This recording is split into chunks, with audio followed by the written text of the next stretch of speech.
All right, all right, all right, all right. Shabbat shalom, everybody. All right.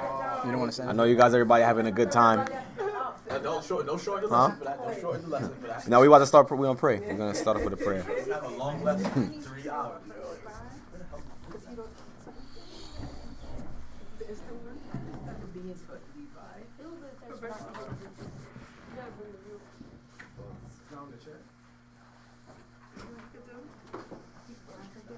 All right.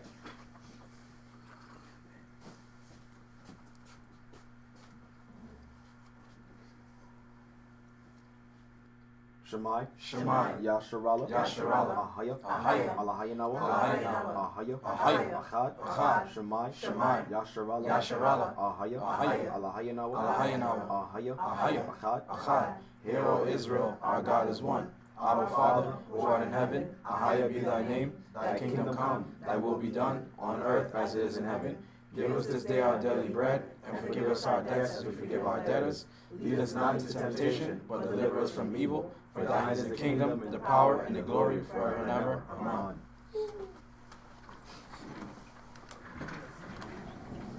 All right. So once again, Shabbat Shalom, everybody. Shabbat Shalom, everybody. All right, and Shabbat Shalom to everybody online streaming. How's everybody doing? How's everybody's Sabbath going thus far? All right, we're gonna go into the law.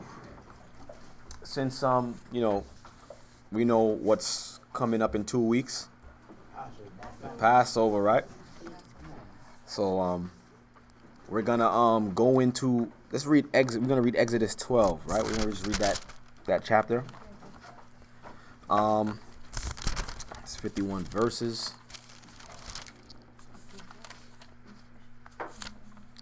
Each brother take, I'll say 8 for now. Yeah, 6. Yeah. Yeah. Each brother take 8 for now. So we're gonna read Exodus 12. All right? And then we'll just get started. So Exodus 12 and 1. Yeah. And with Alex, yeah. Right. Exodus 12 and 1. And the Most High spake unto Moses and Aaron in the land of Egypt, saying, This month shall be unto you the beginning of months. It shall be the first month of the year to you. Speak ye unto all the congregation of Israel, saying, In the 10th day of this month they shall take to them every man a lamb according to the house of their fathers, a lamb for an house. Verse 4. And if the household be too little for the lamb, let him and his neighbor next unto his house take it according to the number of the souls. Every man according to his eating shall make your count for the lamb. Verse 5. Your lamb shall be without blemish, a male of the first year.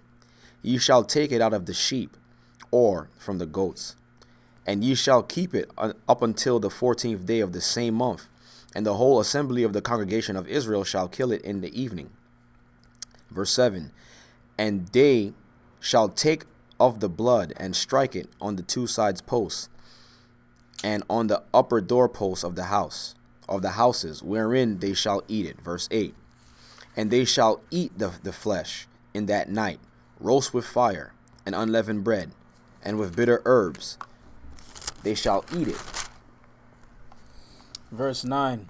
Eat not of it raw, nor sodden at all with water, but roast with fire, his head with his legs, and with the purtenance thereof. Verse 10. And ye shall let nothing of it remain until the morning, and that which remain of it until the morning ye shall burn with fire.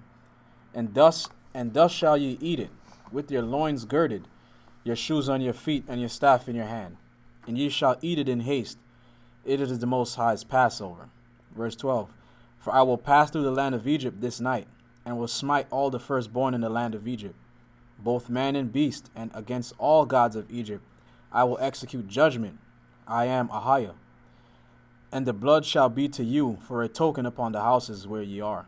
And when I see the blood, I will pass over you, And the plague shall not be upon you to destroy you when I smite the land of Egypt. Verse 14. And this day shall be unto you for a memorial, and ye shall keep it a feast to the Most High throughout your generations. Ye shall keep it a feast by an ordinance forever. 7 days shall ye eat unleavened bread. Even the first day ye shall put away leaven out of your houses. For whosoever eateth leavened bread from the first day until the seventh day, that soul shall be cut off from Israel. Verse 16. And in the first day there shall be an holy convocation, and in the seventh day there shall be an holy convocation to you. No manner of work shall be done in them, save that which every man must eat, that only may be done of you. Verse 17. And ye shall observe the feast of unleavened bread. For in this selfsame day have I brought your armies out of the land of Egypt. Therefore shall ye observe this day in your generations by ordinance forever. Verse 18. In the first month, on the 14th day of the month, at even, ye shall eat unleavened bread until the 21st day of the month at even. Verse 19. 7 days shall there be no leaven found in your houses. For whosoever eateth that which is leavened, even that soul shall be cut off from the congregation of Israel, whether he be a stranger or born in the land. Verse 20. Ye shall eat nothing leavened, in all your habitations shall ye eat unleavened bread.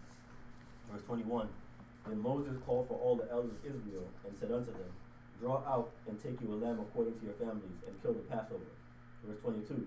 And ye shall take a bunch of hyssop, and dip it in the blood that is in the basin, and strike the lintel and the 2 side posts with the blood that is in the basin.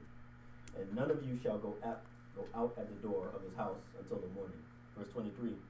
For the Most High will pass through to smite the Egyptians, and when he seeth the blood upon the lintel and on the 2 side posts, the Most High will pass over the door, and will not suffer the destroyer to come in unto your houses to smite you. Verse 24. And ye shall observe this thing for an ordinance to thee and to thy sons forever. Verse 25. And it shall come to pass, when ye be come to the land which the Most High will give you, according as he hath promised, that ye shall keep this service.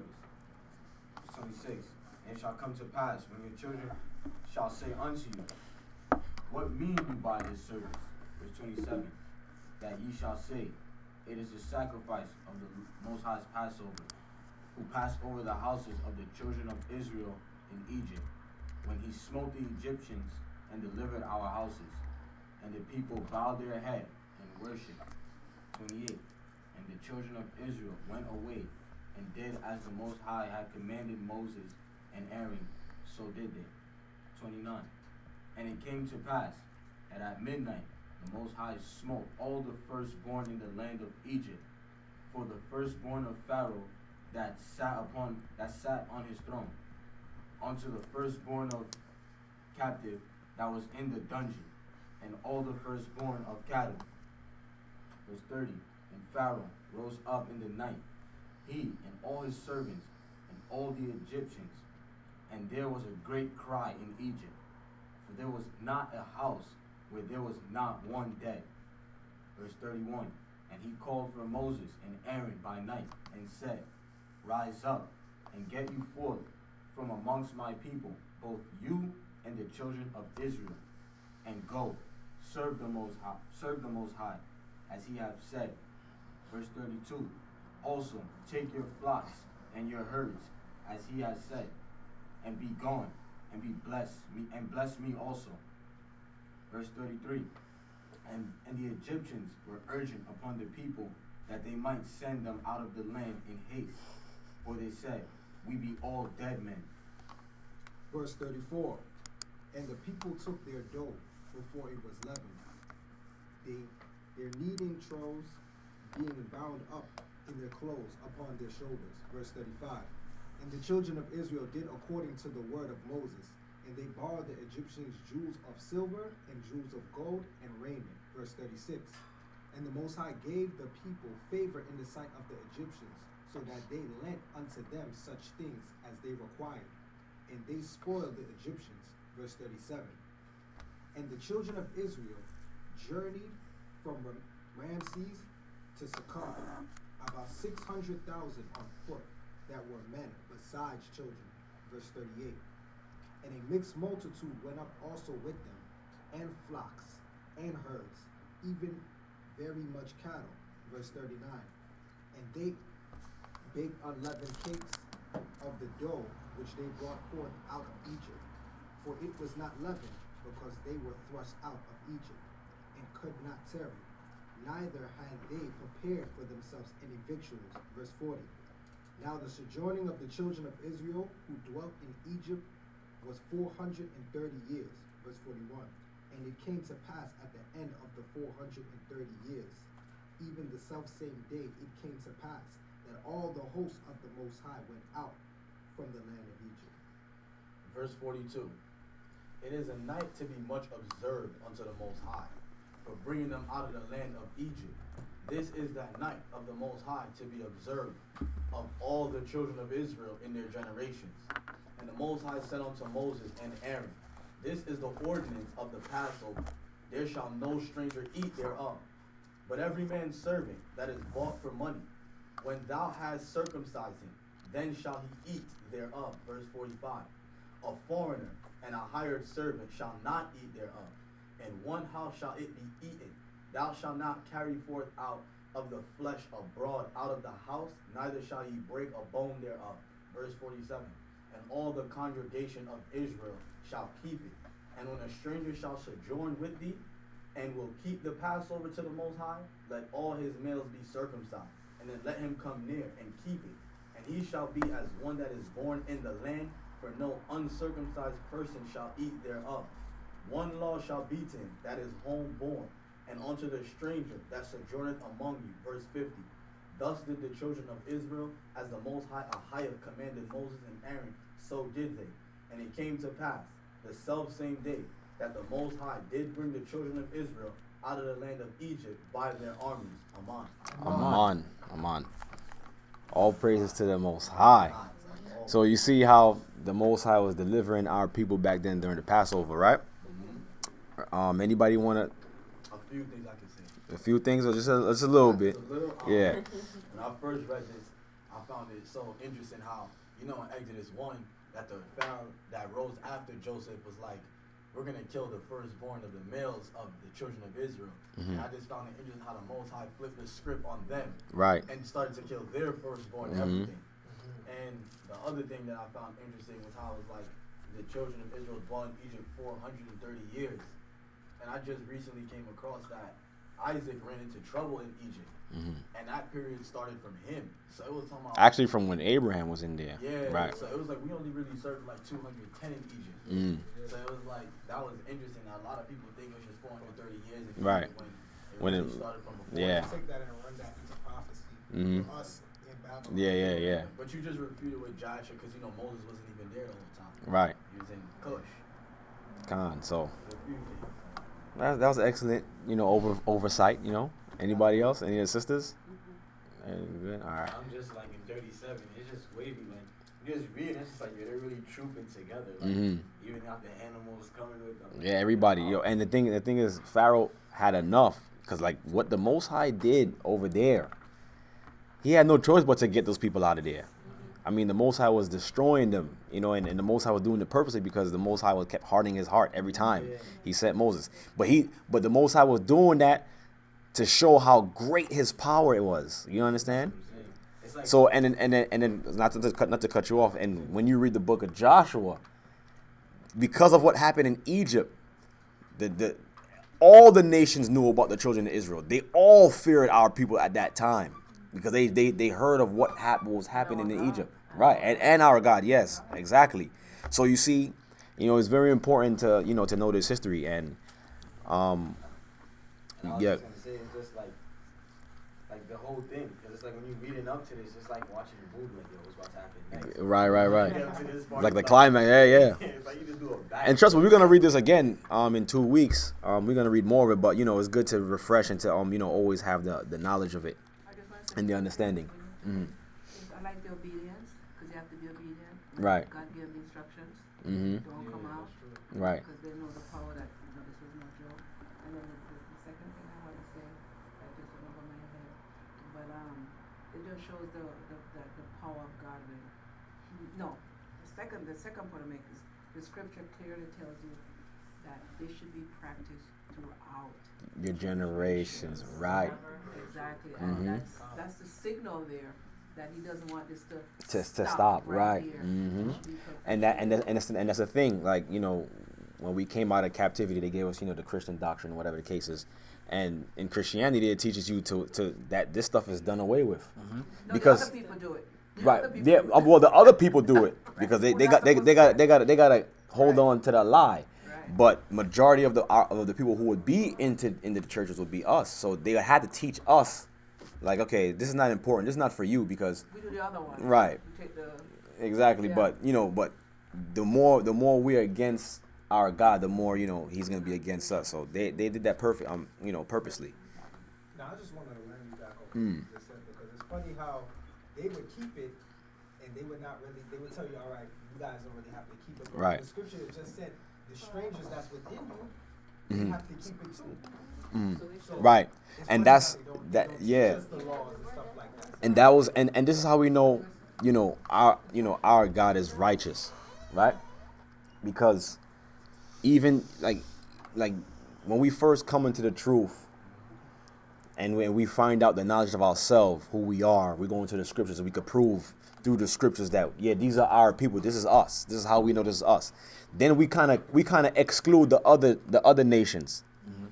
And and you know, some of our brothers and sisters, they downplay the other nations. And you know, and shalom, and they have, and you know, they kind of, you know, boast in a way just about us, when the Most High really brought us first forward to show the world how to follow Him.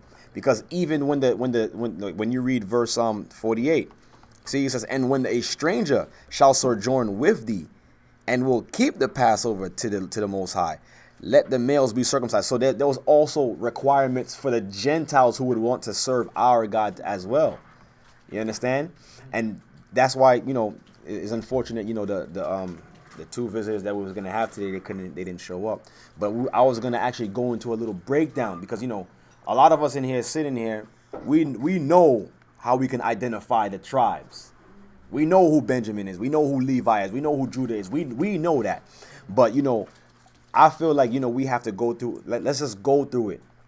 You understand? To for those who probably don't know, who's new coming in. You understand? So they could have the information. You know.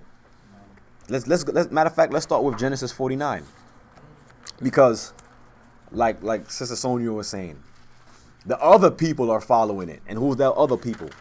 The Jewish people, the Khazars, right? And I just want to put this out there. We don't need anybody's validation to tell us, you know, we are the children of Israel. Huh? Yeah, the cat is already out of the bag. And I want to say this too. And I don't know if you guys been watching the news lately. You guys have been seeing, we were talking about that earlier today. You guys been seeing what's been happening with the so-called Jewish community? All the so-called bomb threats, and people robbing them. Now all of a sudden, they're like, and the thing is, what they're doing is they're trying to put the light back on them for like the sympathy thing, and that's what got our people to follow them in the first place, was sympathy. The Holocaust. These are the people who suffered at the hands of, you know, in the Holocaust. Over 6 million Jews died in the Holocaust. So they had to play on the strings of our hearts and be like, you know what? We need to support them because they are the true people. But now that the truth is coming out and we know who we are now they got to do what? They got to reaffirm the status, like, okay, these are the people. We got to continue playing with the lie. You want to say something? Yeah, that's crazy because when I got home today, as soon as I turned on the TV, it was on Daystar. And it was like, they were talking about, we need to stand with God's chosen people, the Jewish people, and we need to come together and help them. And I'm just like, But that's a thing. It's all desperation, though. You understand? Because like, there's nothing that they could do with to show us. Like some of our people who still asleep, they could still convince them. But the majority of our people is waking up and knowing who they are. Yeah. Because through scripture and through prophecy, you know, if you guys are gonna stake claim to something, I gotta be able to read it and examine what y'all been through or what I can see physically to say like, okay, these are you, right? But so let's go to the clues that's written in the scriptures that the Most High left us. I also want you to get the Bible dictionary. You already know, for the yeah, and you got your studio graphic with you. I need you to go into Jubilees in a few. So let's go to Genesis 49. Okay, Genesis 49. Our father Jacob left us a clear description on what would befall his sons and daughters in the last days, the children of Israel, the so-called lost tribes of Israel. Because, you know, if you was to ask a Jewish person today, what tribe are you from? They always say the same thing. I'm from Levi, or I'm from. They do say from Levi. Yeah, that's the first thing they say. I'm a Cohen. I'm a priest. I'm from their last name is Cohen, but the name it's a Hebrew name for, I think, for priest. That's how you say priest in Hebrew. It's Cohen. So they're like, I'm a Cohen. I'm like, oh yeah, yeah. So where the other 10? Where the rest of the brothers? They be like, you know, it's not pretty sure, but you would ask them, so who am I? Oh, you're Ham. Oh, so you could tell me who I am, but you can't show me where the rest of your brothers is? You can't even show me who Esau is in the scriptures? You know you're Jacob, so what happened to the Jacob's twin brother? Oh, he died somewhere. Yeah? So if I show you the prophecies concerning Esau, what are you going to tell me? So we got to be able to go in the scriptures and to be able to pinpoint it for our validation. Okay? Because if you leave it up to them, they're not going to tell you who you are. They can't tell us who we are. Because why? There's a promise at stake. That's what the world is fighting for. They're fighting for a promise that was never given to them. Okay? So our father Jacob in Genesis 49 told us how we would be able to find each other in the last days. Because the Most High, I'm pretty sure the Most High told our father Jacob what would befall the children of Israel. Because why? We're going to read it later on in the book of Jubilees, how the Most High revealed it to Moses, that we would go astray and we would be scattered. So why would the Most High have us scattered, know that we will be scattered and not be able to have us join ourselves in the last days? Mm-hmm. And we were scattered, but amongst the scatterers, we still was around each other. Right, and that's another thing. And look how the Most High did it. Even though the Most High had us scattered, He still kept us together. Right? In the different parts of the world. Right. That goes into something else I was going to say, but go to Genesis 49 and we're going to take it at verse 1.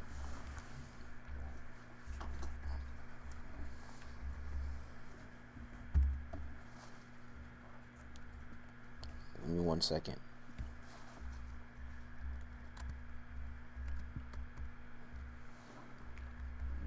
Go. Okay, get it. Right. Yeah. Genesis chapter 49, verse 1. And Jacob called unto his sons, and said, Gather yourselves together, that I may tell you that which shall befall you in the last days. So our father Jacob clearly said what? This is everybody. I need everybody to participate in this. What he said. He said, gather yourselves. So he called his son. He's on his deathbed, knowing the prophecies concerning his own sons and his what was going to happen to his future generation sons and daughters. He's like, gather yourselves, because I'm going to die. I'm going to pass on to our fathers. I need you guys to be able to understand and to be able to identify each other, because he understood that there's going to be a time where we're not going to know who we are. So this is why this chapter is so key. Read that again. And Jacob called unto his sons and said, Gather yourselves together, that I may tell you that which shall befall you in the last days. So you see that? So he said, come together. Let me tell you guys what's going to happen to you guys in the last days. So some people would read this scripture and be like, well, this prophecy happened already. Okay. Like a lot, and that's how they write off a lot of the prophecies written in the scriptures. You speak to a pastor, they'll say, well, that your math is wrong, brother, or your scholarship is off, because this prophecy was fulfilled already. But yeah, exactly. Our father Jacob is saying this is going to happen in the last days, meaning upon the completion of time, or the times before Christ returns. So our father Jacob identified and told us what was going to happen to his sons in the last days. So now let's do it let's look at the prophecy concerning what our father left us. Go ahead. Verse 2. Mm-hmm. Gather yourselves together Gather yourselves together. and hear, ye sons of Jacob, and hearken unto Israel your father. See, and make sure you listen to what I'm going to tell you, because this is some real deep stuff I'm going to tell you. Right? Go ahead. Verse 3. Yeah. Reuben, thou art my firstborn. So he started with the firstborn. So now he's identifying what's going to happen to Reuben in the last days. How are we going to know that this is the 12? How are we going to know that this is the tribe of Reuben in the so-called last days? Because if we leave it up to the Jewish people, they ain't going to tell you. They don't even know. They only know Levi. And that's wrong. So let's go with that. Reuben, thou art my firstborn, Thou art my firstborn, my might, my might, and the beginning of my strength, the excellency of dignity, and the excellency of power. Verse 4. Unstable as water, thou shalt not excel. So he said, unstable as water, thou shalt not excel. The tribe of Reuben. So now if we look on the earth today, who was the tribe of Reuben? Aboriginal Australia. The Aborigines of Australia. Because why? They still live in a primitive mind state, or state of mind. There's certain parts in Australia when they was actually trying to do documentaries on these people and trying to go in there, they couldn't even go in there because they would kill them, because they're secluded from all outside of what civilization, right? So read that again. From 4. Yeah. Verse 4. Unstable as water, thou shalt not excel, because thou wentest up to thy father's bed. So because he sinned against his father, we know what he did. He slept with one of his father's wives. That was the curse that was put upon Reuben, or that was what would happen to Reuben in the last days, after the scattering of the 12 tribes. So that's what happened to Reuben. And there's even videos. I seen a video. I should post it. I know a majority of you guys already seen it, of the Aborigines of Australia. They know who they are. They'll tell you that they're from the seed of Reuben. There's actually testimonies of them saying, we know that we're Reuben, but we don't know how we got here. There's even a video of them singing the credo, the Shemai. I don't know if some of you guys seen it. I gotta show you guys that. But there's even a video of them singing the credo, the Deuteronomy 6 and 4, in the Hebrew tongue. Right? So go ahead. Because thou wentest up to thy father's bed, then defiled thou it. He went up to my couch. Go ahead. Verse 5. Simeon and Levi are brethren. So now he's identifying his next two sons. So this is how he's basically saying this is what's going to happen to Simeon and Levi in the last days. So every description that we're reading, we can't compare it to what was going on in the scriptures now. We got to compare it to what we see in the last days, right? That's a prophecy. So he said Simeon and Levi as brethren. Now that's strange, right? Because they all 12 of them is brothers, right? Right. All of them is scattered, but all of them is 12 brothers. But why did he say that Simeon and Levi are brethren? That was a key indication that to let us know that in the last days that Simeon and Levi will predominantly be together in the same place. Even though that the 12 would be scattered, you'll be able to find Simeon and Levi in the same place. Who is Simeon and Levi? The Dominicans is Simeon, and who's Levi? The Haitians. And now because like growing up, I never understood why was Spanish people in the same island as of the Haitians. I was like, I didn't get it. I didn't understand why was that. But that's Bible prophecy. The Most High said Simeon and Levi are brethren, right? So that means predominantly in the last days, Simeon and Levi would be in the same land. And that's the island of Haiti, or when the Taino Indians went in there first, they named it what? Haiti. See, that's what the Taino Indians, they actually named the land Haiti, but it stuck. But continue reading. The middle of verse 5. Yeah. Instruments of cruelty are in their habitations. So he said you'll be able to identify Simeon and Levi because what? Instruments of cruelty would be in their habitation. So now when you go to the land of Haiti or Haiti, what's the predominant religion that they follow? Voodoo. That's instruments of cruelty that would be in their hands. And everybody, and even growing up, right? People knew not to mess with Haitians. Yo, don't mess with that girl. She gonna throw voodoo on you. Sasumba. Huh? Sasumba. Sasomba? Sasumba, the little black green. Oh, I never heard about that, but Yeah. oh, that's some dust. No, it's a little, it's like green peas. Yeah. Oh, okay. It's Sasumba in the Caribbean. Wow. Don't let her get that Sasumba on you. Yeah. You see?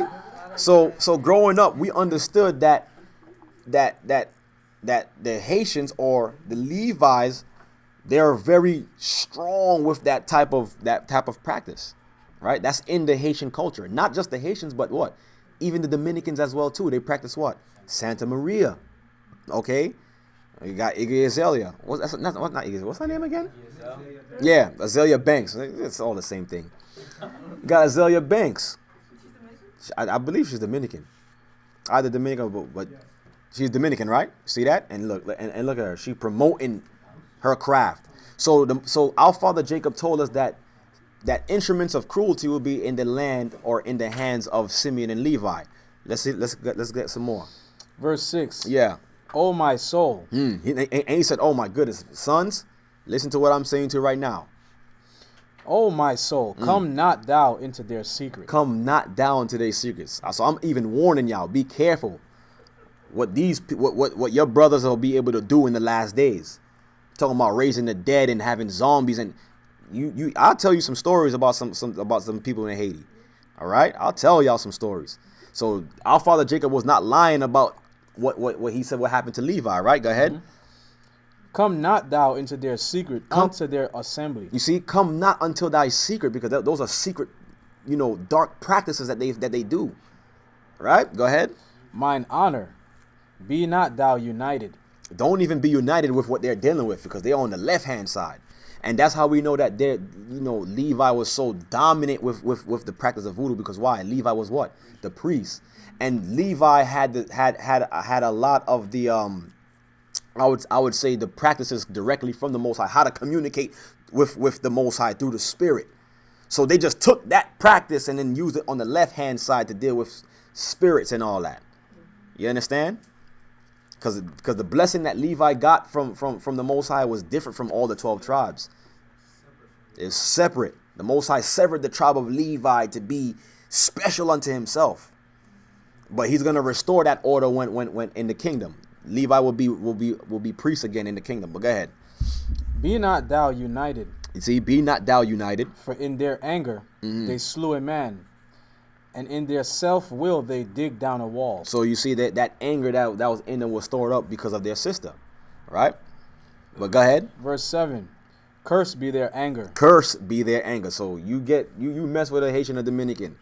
Next day you wake up, your arms start hurting. Like, yo, what's my arm hurting like this? Yeah, you messing with Simeon and Levi. All right, go ahead. For it was fierce, and their wrath, for it was cruel. I will divide them in Jacob and scatter them in Israel. See, I will divide them in Jacob and scatter them in Israel. Go ahead. Verse 8. Judah. So now he's identifying one of his other son, Judah, right? The same tribe that Christ came from. Okay, go ahead. Thou art he whom thy brethren shall praise. So he said that the way we're going to be able to identify Judah in the last days is that all the tribes will be praising this one tribe. That's the king tribe, King David, King Solomon, Christ. Now when we examine Judah, right? Who's Judah? We will say the Negroes of America. I don't want to say the word African American because they're not all right. Yeah, but I mean that's because like we're all African Americans, but the Negroes of America, the ones who came to the Americas first, or the northern part of America. But go ahead, read that. Thy hand shall be in the neck of thine enemies. So he said that the way we're going to be able to identify who Judah is what? Thy hand shall be in the neck of thy enemy. So that means wherever the enemy will be, Judah will be right there, right on his tail. And then so now when we examine that, right, especially from slavery, look how Judah was predominantly right by the master. Not only that, but look at all of the predominant Negro American men. that were so dominant within our culture. We could name a few. Malcolm X. Who else? Medgar Evers. Martin Luther King. You see, Marcus. Well, I think he was a Benjamite. He's Jamaican. Yeah, and we could go on and on. Even to this day and age, we got popular rappers like what? Jay-Z. Going to low level Al Sharpton. Al Sharpton, right? They always use so wherever that so the enemy knows that when he got to get the rest of the tribes in order, he got to do what? Bring in Judah, right? And Judah always riles up the rest of the tribes. Whatever Judah does, all the 12 tribes follow right behind him. Who started hip hop? Judah. You see, okay, a lot of the jazz and the music and blues and all that comes from Judah, gospel, and what all the tribes follow right behind Judah, and we all do the same thing, right? Read that again. Verse 8. Judah, thou art he whom thy brethren shall praise. So Judah is the ones that all the tribes will praise. Everybody would magnify Judah, right? Go ahead. Thy hand shall be in the neck of thine enemies. Go ahead. Thy father's children shall bow down before thee. You see thee. that? Thy father's children shall bow down to thee. Right?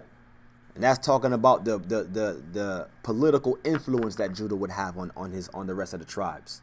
Okay? Because a lot of the other tribes are great, but Judah that's just a leader tribe. Like they just have those leadership quality and Esau know to put Judah up front. You can't do nothing because the rest of the tribe is not going to move unless Judah say so. Right? Go ahead. Verse 9. Judah is a lion's whelp. So Judah is a lion's whelp. What does that? What's a whelp? What's a lion's whelp? It's a baby cub. And now he's going to break it down. Go ahead. Judah is a lion's whelp from the prey. From the prey. Go ahead. My son, thou art gone up. He stooped down. He couched as a lion. So go ahead. And as an old lion, who shall rouse him up? So he said that we're going to be able to identify Judah because why? Judah, in the last days, because Judah is like a baby cub. You're going to grow up to be what? A full-grown lion. And that's the king of the jungle. You're supposed to be kings, rulers, fierce men. But what's happening to Judah? Judah's being bought off. Right? Judah don't really know his potential. They have that revolutionary spirit, but don't know how to come together under the Most High. It's either you want to be, I'm gonna be pro-black this, I'm gonna be a Black Panther, I'm gonna be a black nationalist, right? They got the spirit to want to lead, but they don't understand their potential. They don't know their wealth. That's why he said that. That's why he said Judah is like a lion's cub. It's like a whelp. He's a baby right now. He don't know that his potential. He don't know that he's a roaring lion ready to explode. Right? Go ahead. Verse 10. The scepter shall not depart from Judah. So that mean the kingship will never depart from Judah. So Christ is the fulfillment of that. When he returned, there will be no other king but Christ, right? Go ahead. Nor a lawgiver from between his feet. Nor a lawgiver from between his feet. Go ahead. Until Shiloh come. Until Shiloh come, and that's the Messiah, right? Go ahead. Which means peaceable one. Go ahead. And unto him shall the gathering of the people be. So now it's going to give a description of Christ, because it says, unto Shiloh shall the gathering of the people be. So he knew of Christ. Our father Jacob knew who Christ was. He's seen Christ. He spoke to Christ. Talked with him. Because he's going to give a description of Christ. Go ahead. Verse 11. Binding his foal unto the vine. See? And his ass's colt unto the choice vine. So that was his choice ride. What? A donkey. Christ didn't have a horse. Right? He came from a poor family. He came from Bethlehem. All right? That was like the slums or the ghettos of Israel. Okay, go ahead. He washed his garments in wine. He washed his garments in wine. That's future prophecy of him coming back to destroy and to make war with the other nations. Right? Go ahead. And his clothes in the blood of grapes. And his clothes in the blood of grapes. Go ahead. Verse 12.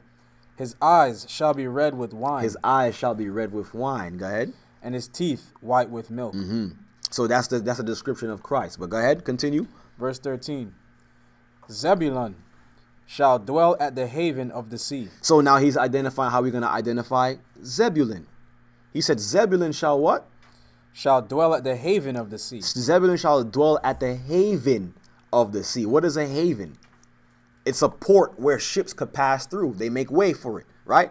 So when we examine who had the biggest canal, the Panamanians. So the Panamanians is identified as who? Zebulun, right? Go ahead. And he shall be for an haven of ships. He shall be for a haven of ships, right? So when the Panama Canal was built, they had to go through Panama because there was no way they could do no financial trades because that was a big deal that they had to go through to get the Panama Canal run up and running, right? So Zebulun had a big part on them even being able to come through their land. Well, go ahead. And his border shall be unto Zidon. Go ahead. Verse 14.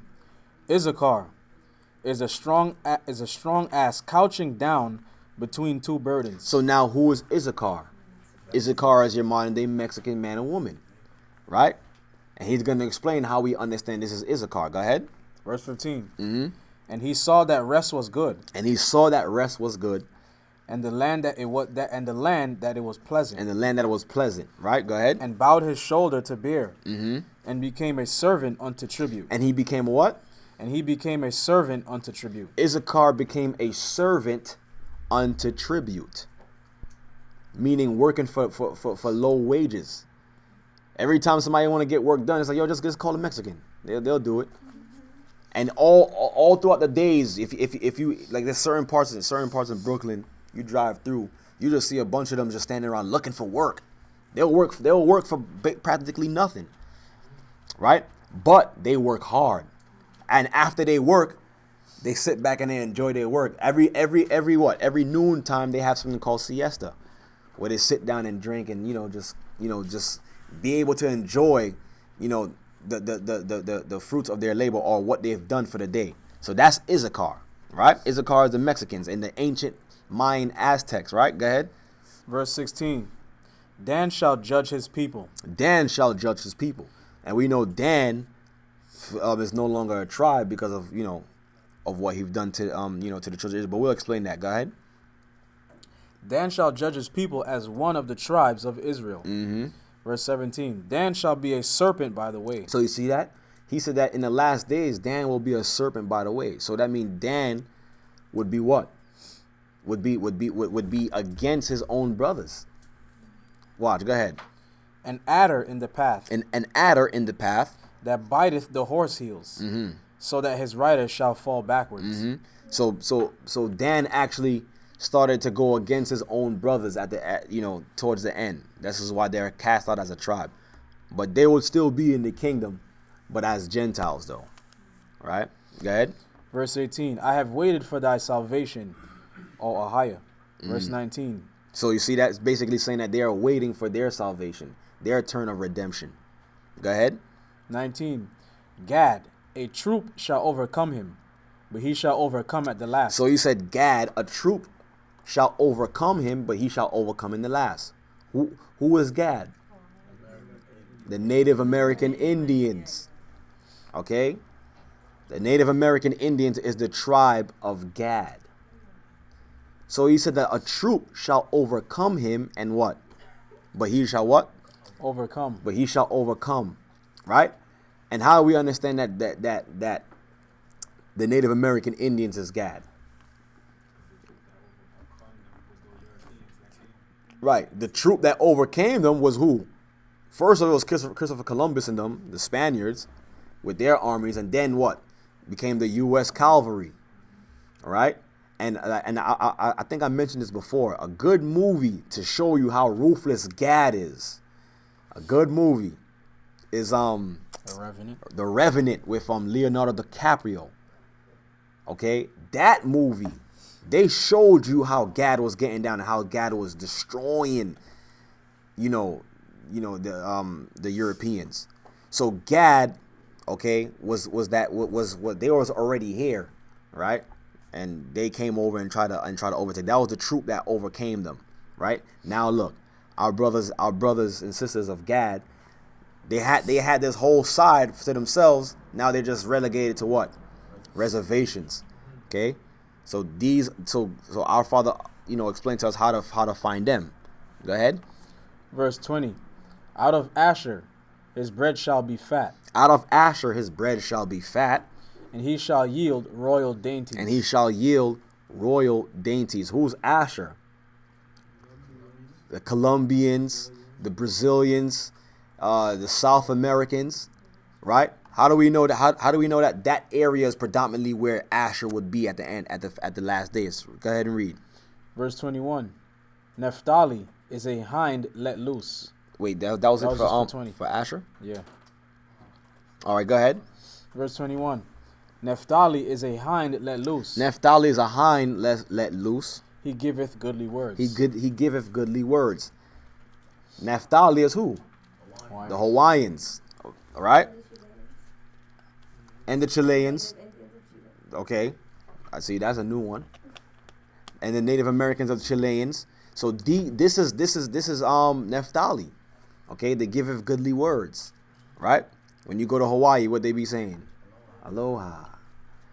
What's the other? Well, you got something? Yeah, when I was in Chile, people they like if you ask someone for directions, they'll be like, have a safe journey, or like enjoy your trip, or like have a safe travel. Like they would never just say like be on their way, like oh just go to the left. Go Yeah. to the left, and they'll be like, So the way they "Have a talk, safe journey," like, even the way they speak to you. Exactly. They always have something really nice to say. And one time I was walking with someone else, and they noticed it. They were like, "Have you noticed that everyone here has something really nice This to is say all the right.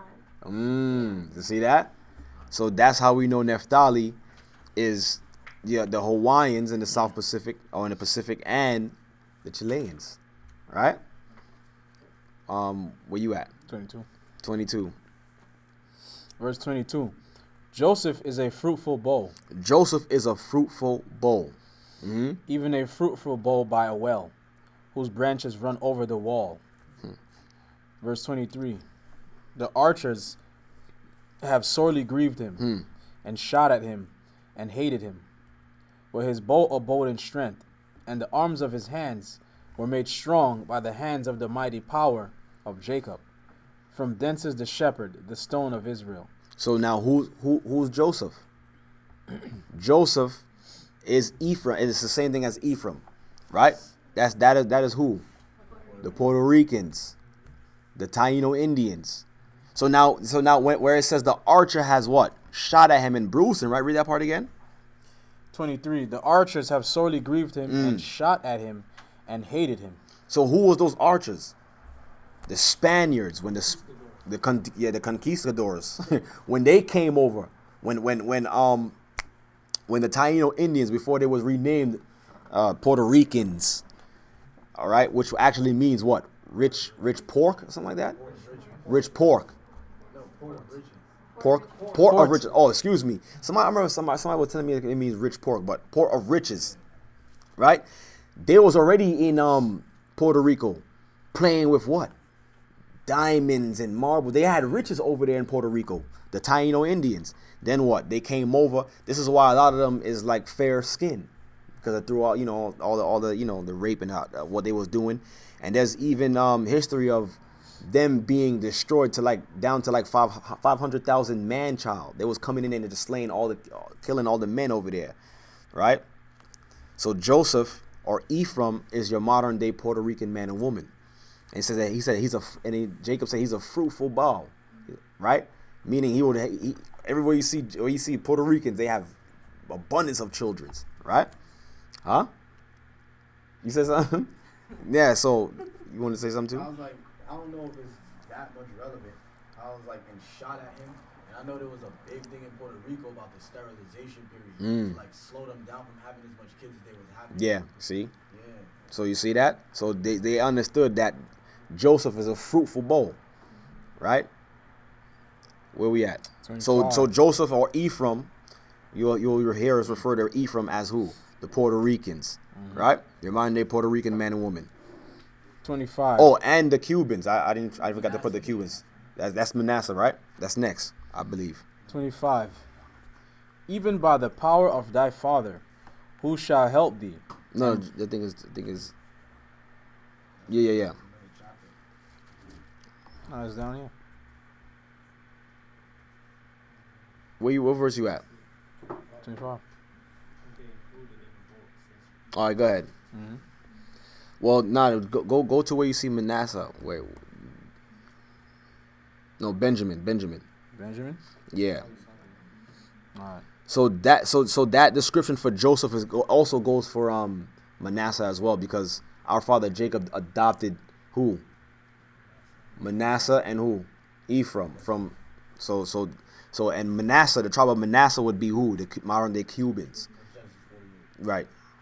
In Genesis 48 it shows you that. So go down to Benjamin, the last son. Mm-hmm. Verse 27. Verse 27. Benjamin shall raven as a wolf. In the morning he shall devour the prey. So he says Benjamin shall raven as a wolf. Go ahead. In the morning he shall devour the prey. Mm-hmm. And at night he shall divide the spoil. Verse 28. That's it on Benjamin. Benjamin is who? The Jamaicans and the West Indies, right?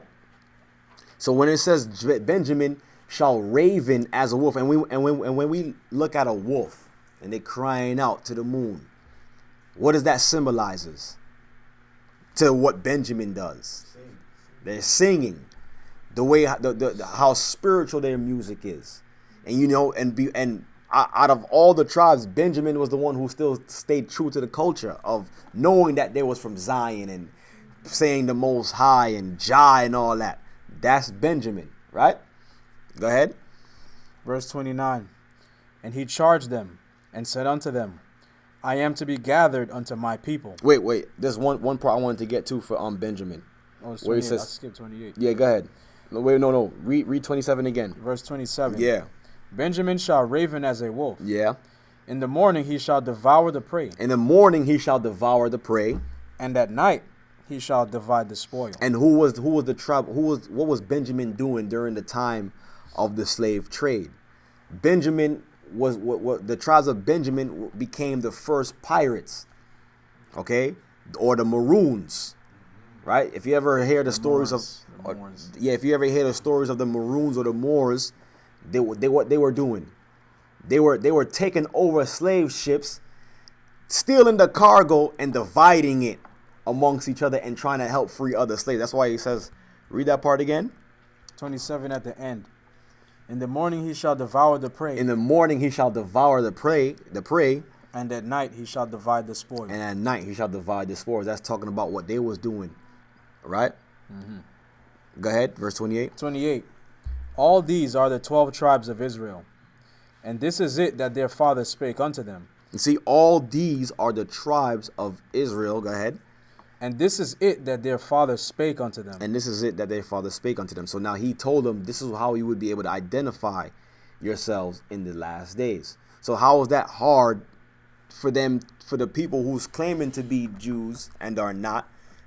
Why they can't be able to identify who they are in the last days, since they read the Torah? You understand? So, that's a good thing to always go through this, and I always have this as ammunition. But go ahead. The end of verse 28. Mm-hmm. And this is it that their father spake unto them and blessed them. Mm-hmm. Every one according to his blessings he blessed them. Mm-hmm. Verse 29. And he charged them and said unto them, I am to be gathered unto my people. Bury me with my fathers in the cave that is in the field of Ephron the Hittite, in the cave that is in the field of Machpelah, which is before Mamre, in the land of Canaan, which Abraham bought with the field of Ephron the Hittite, for a possession of a burying place. So that's it on that. So we see that in Genesis 49, our father Jacob gave us a clear description of how he was able to identify ourselves, right? Not only that, that was one key indication, but what else? Bible prophecy, right? Let's go to Deuteronomy 28 real quick.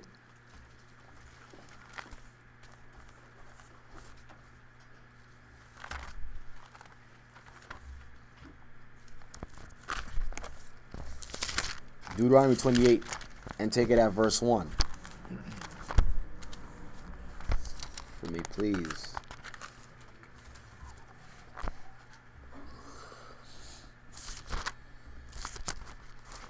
Go ahead. The book of Deuteronomy, chapter 28, verse 1. And it shall come to pass, if thou shalt hearken diligently unto the voice of the Lord thy power, to observe and to do all his commandments which I command thee this day, that the Most High thy power will set thee on high above all nations of the earth. Go ahead. And all these blessings shall come on thee and overtake thee, if thou shalt hearken unto the voice of the Lord thy power. So the Most High gave his people, the 12 tribes of Israel, or the 12 sons of Jacob, rules and statutes to follow, commandments. So now, the benefits of following these commandments would be what? The blessing that would come. They would be blessed above all families upon the earth. And we understand those blessings. So now jump down to verse 15. Because if there's people out there that are saying that this is them, they need to fit these curses, because according to Bible prophecy, that what? The children of Israel would be scattered in the last days. Right? There's no prophecy that shows us that Israel would be in the land right now called the state of Israel. Okay? According to prophecy, they're not even supposed to know who they are. Right? Mm-hmm. Give me verse 15. Verse 15. But it shall come to pass, if thou wilt not hearken unto the voice of the Lord thy power, to observe to do all his commandments, and his statutes which I command thee this day, that all these curses shall come upon thee and overtake thee. So you see that? So now he said that these curses shall come on his own people for what? Not being able to follow his commandments, his laws, and his statutes, right? So now, if they're saying that this is them, they should be able to fit this prophecy, right? So now let's read some of the curses to see by process of elimination. Okay, and we know that our God, he doesn't make mistakes. He's not gonna curse a group of people and then say that, okay, I'm gonna turn it to somebody else now.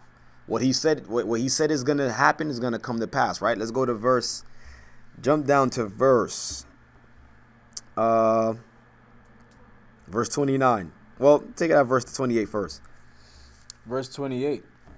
The Most High shall smite thee with madness. They said the Most High shall smite thee with madness. And blindness. And blindness. And astonishment of heart. And astonishment of heart. And what does that relate to today? You see our people out their mind in these streets. Right? Astonishment of heart. What is that? Where you can't even, you don't even have the hope of trying to go on another day. Everything you see is like another bill or another trouble. You never have no ease of mind, right? Go ahead. 29. And thou shalt grope at noonday. Thou shalt grope at noonday. As the blind gropeth in darkness. As the blind gropeth in darkness. And we see this all the time. You just walk through the areas of where you see our people. They're just walking around aimlessly at noonday, and standing in front of a store, just hanging out, not doing nothing, just groping like how the blind is groping in darkness. Go ahead. And thou shalt not prosper in thy ways. And thou shalt not prosper in thy ways. Everything that we try to set our hand to will what? Eventually fail. Right? Look at Black Wall Street. What happened there? It was prospering for a time, but then what happened? They sent troops and they bombed that area, right?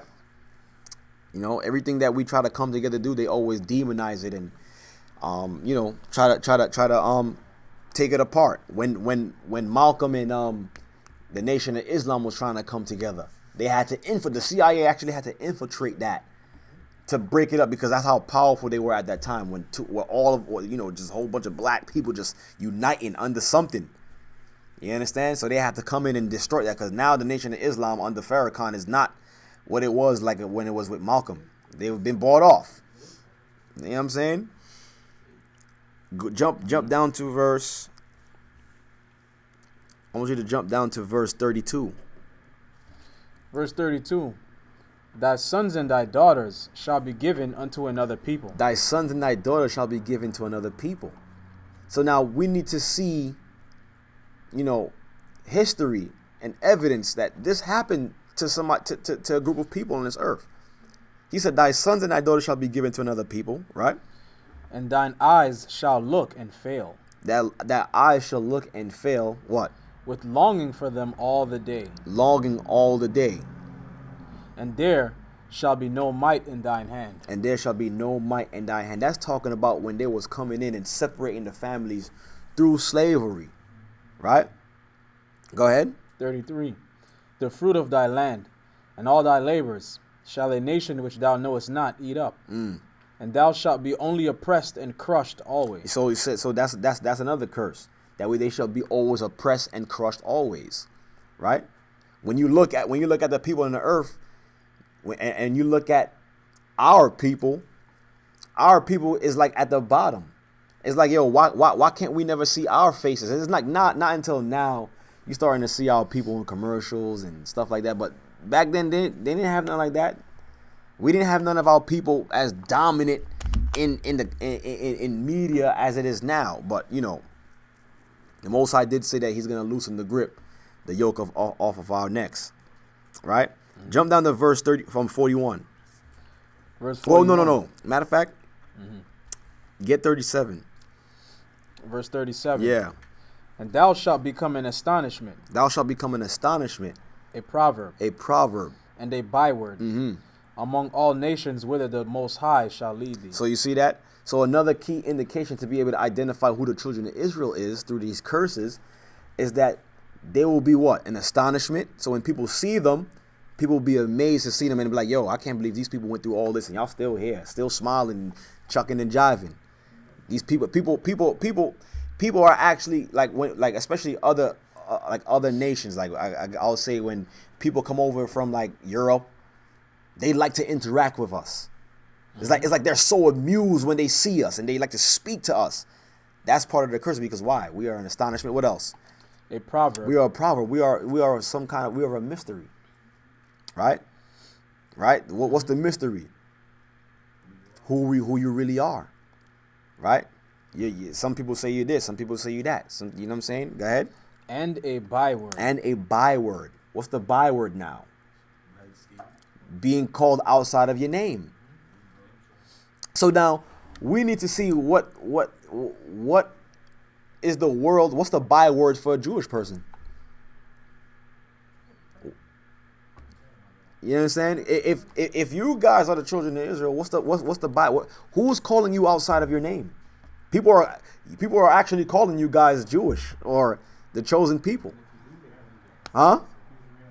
Exactly. I'm pretty sure Hitler probably had like a name for them. Probably, but according to the prophecy, it's supposed to be known. Because when you look at us, what's the byword that they call us? The first thing that a person want to call you when they want to insult you is what? Nigger. That's a byword. Blacks, you African and American, spicks and wetbacks and all, huh? Redskins or whatever. Yeah, they're for the Indians. You understand it? So the Most High prophesied that His people will be known as bywords throughout the four corners of the earth, wherever they lead you. Read that. 37 again. Verse 37. And thou shalt become an astonishment, a proverb and a byword among all nations whither the Most High shall lead You see thee. that? Amongst all nations where the Most High shall lead you. So now what was the byword for the Jewish people amongst all nations? Are they even scattered amongst all nations? You understand? Let's continue. Well, let's get 41.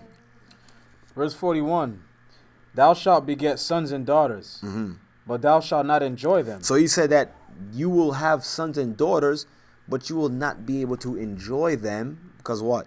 For they shall go into captivity. They shall what?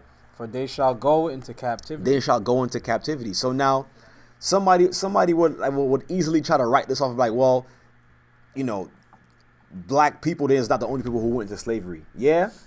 Show me the history of millions upon millions of white people getting transported into slavery and serving another nation. Show me the Chinese man going into slavery by the millions, serving another nation. You can only see that through our history.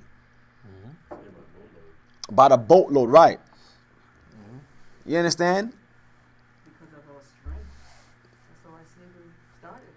They were dying off, and they had to keep on building what they were building, and they couldn't sustain it. Yeah, but they had to get the So they slaves. had to get us because Right. we were strong and we were dying as fast. But as them. another thing too is that that's Bible prophecy. That's the Most High saying that's gonna happen. Saying that I'm gonna send a whole nation to another land to serve into captivity, and that's Bible prophecy. So we don't need nobody to validate who we are, because you guys can't tell us who we were before slavery. But here we are in 2017, so called, and the Bible is telling us this is what you were before slavery. They never teach us what we were before slavery. Like, yeah, you guys were slaves, and this is the slave ships, and this is one of your ancestors getting whipped and hung. But that's written in the scriptures, right? Go to 43. 43. The stranger that is within thee shall get up above thee very high. So that means talking about all the nations. All the nations will prosper. They will have their own lands. They will have their own governments, their own kings, and their own presidents. They'll have their own armies to defend their nation. They will prosper, not just through businesses, but through every aspect of life. Right? Go ahead. 44.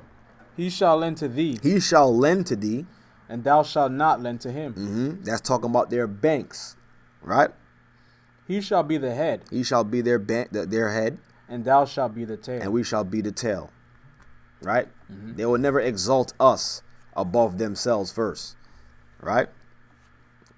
Like they even tell you that. They give you one measly month out the whole 12 months, and it's the shortest month. Black History Month. Yeah, this is what you guys deserve. We'll give you the shortest month to represent what you guys are really about. But go ahead. 45. Listen to this.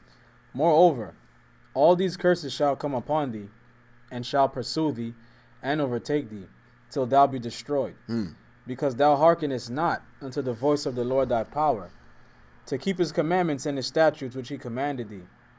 And they shall be upon thee for a sign and for a wonder, For a sign and for a wonder. and upon thy seed forever. So he said that these curses, not only will you suffer them, but your seed would also suffer them as well too. Your children will produce these same signs and these wonders that I'm showing in you. So it's a generational curse, right? Where we at? 40, 49, 46. 46. 46. Continue. Yeah. 47. 47. Read 46 and 47 again, just to be correct. 46. And they shall be upon thee for a sign and for a wonder, and upon thy seed forever. Go ahead, verse 47. Because thou servedest not the Lord thy power with joyfulness and with gladness of heart, for the abundance of all things.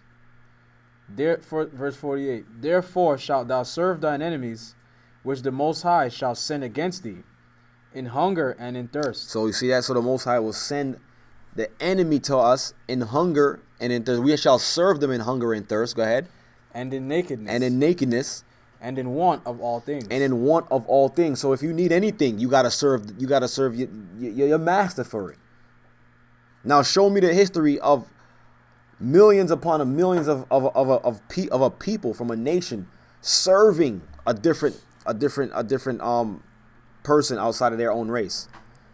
Who did that happen to? Can we look at the Jewish people's history to say that they served in captivity? But they'll just keep throwing what? The Holocaust. Remember the Holocaust. And I'm telling you, every year a Holocaust survivor gets younger and younger. Holocaust survivor look like me, and they're like, yo, so it looked like this brother right here, like, yo, so how was it in the Holocaust? It was hard. What year you was born? You know what I'm saying? But you already know how it goes, man.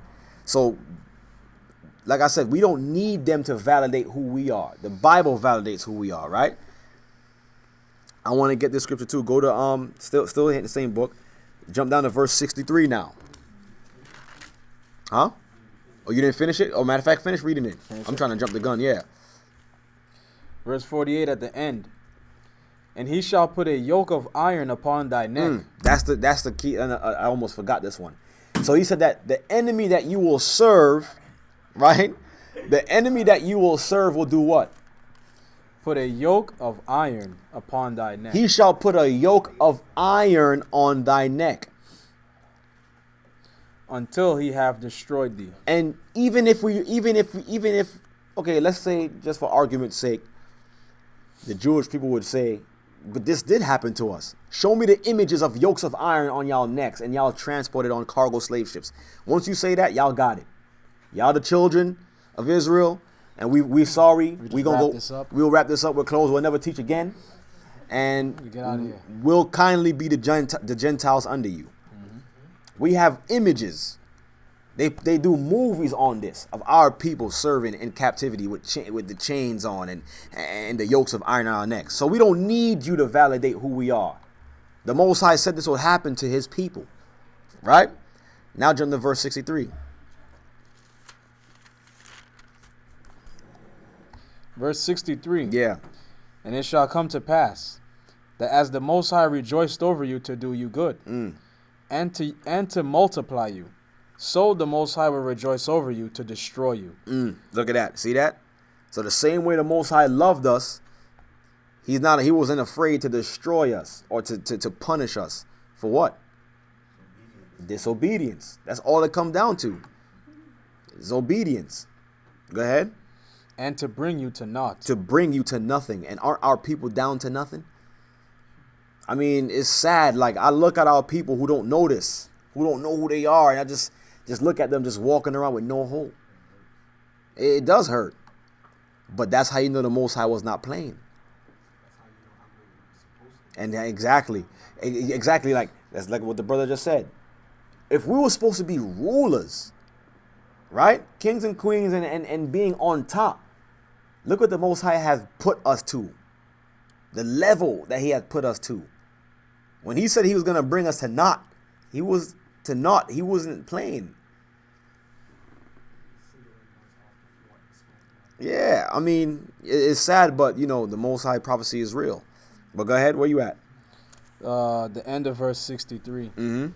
And ye shall be plucked from off the land whither thou goest to possess it. So he said, even not just, and this is not just talking about the land of Israel, because first you already know we was plucked out of the land of Israel. But he said, even wherever lands you even go to possess, you will be plucked out of those lands. Now we can understand how them slave ships was able to find us in the Ivory Coasts, and what plucked us out of Africa and put us where? In the islands and in America. And even here they still plucking us out of the land. Look at the neighborhoods. You see white people moving in. They gentrifying. Yeah. You see that? So no matter where we go, we'll never find no peace, no ease. And they could just come and take your spot. Gentrify, Gentile. Yeah. They just didn't want to say Gentile, so they said gentrify. Right. You see that? Verse 64. Gentiles. Verse 64. And the Most High shall scatter thee among all people. So that's one of another main curses that we knew. This gotta be speaking about us. And the Most High shall what? And the Most High shall scatter thee among all people. And he shall scatter thee amongst all people. So now, if the children of Israel are supposed to be scattered throughout the four corners of the earth, please tell me what those people are doing in Israel right now. Who are they? Imposters. Right. Go ahead. From the one end of the earth, even unto the other. Even unto the other. And there thou shalt serve other gods, which neither thou nor thy fathers have known, even wood and stone. You see that? So he said that when we get plucked out of the land, and when we are scattered throughout the four corners of the earth, we will start to serve other gods. Gods of wood and stone. So now when you look at the Jewish people, they all in Judaism. They're not serving different gods. But when you look at our people, you'll meet somebody who's a Christian. You'll meet a Catholic. You'll meet one of our people who's a Buddhist. You'll meet one of our people who's a Muslim. So it's our people who's always into these different religions. We can't come together under one understanding. Why? Because that's a curse on our people. Exactly. All if you look at the, you go to Bangladesh, like the sister said, everybody's Muslim. You go to India, everybody's what you call it? Hindu. You go to Asia, everybody's a Buddhist. Yeah, Romans they go to Romans, they're Catholics, whatever. But when you down, yeah, your Anglican, right. So yeah, I'm saying, so when you look at us, even when you guys go into the when you go into the islands, still like even where our people are predominantly in certain islands, they still in different religions, even in their island, and they're all together still. You know what I'm saying? Now 68. We just finished 64. Yeah, 68. 68? Yeah, the nail in the coffin here. This is the nail in the coffin. You got it though, right? Hold it. Yeah, go ahead. Verse 68. And the Most High shall bring thee into Egypt again with ships. And he says, and the Most High shall bring you again with ships into Egypt. So now we know what the name of Egypt mean, right? The Bible tells us that Egypt was always referred to as the house of bondage. You go to Exodus 13, I think I would say Exodus 13 and 2. And it'll show you that. Matter of fact, read it. For edification's sake. I don't want to just say. Get Exodus 13 real quick, and even Exodus 20 and 2 tell you tell you that as well. Exodus 13 and verse 3. Read Exodus 13 and 3 real quick. Exodus chapter 13 and 3. And Moses said unto the people, remember this day in which ye came out of Egypt, out of the house of bondage. See, he said, remember this day when you came out of Egypt, out of the house of bondage. So now when you go back to Deuteronomy 28 now and 68, read that again. Verse 68, Deuteronomy 28. And the Most High shall bring thee into Egypt again with ships. So you see that? He said that he shall bring us into Egypt or into the house of bondage again with ships. Okay?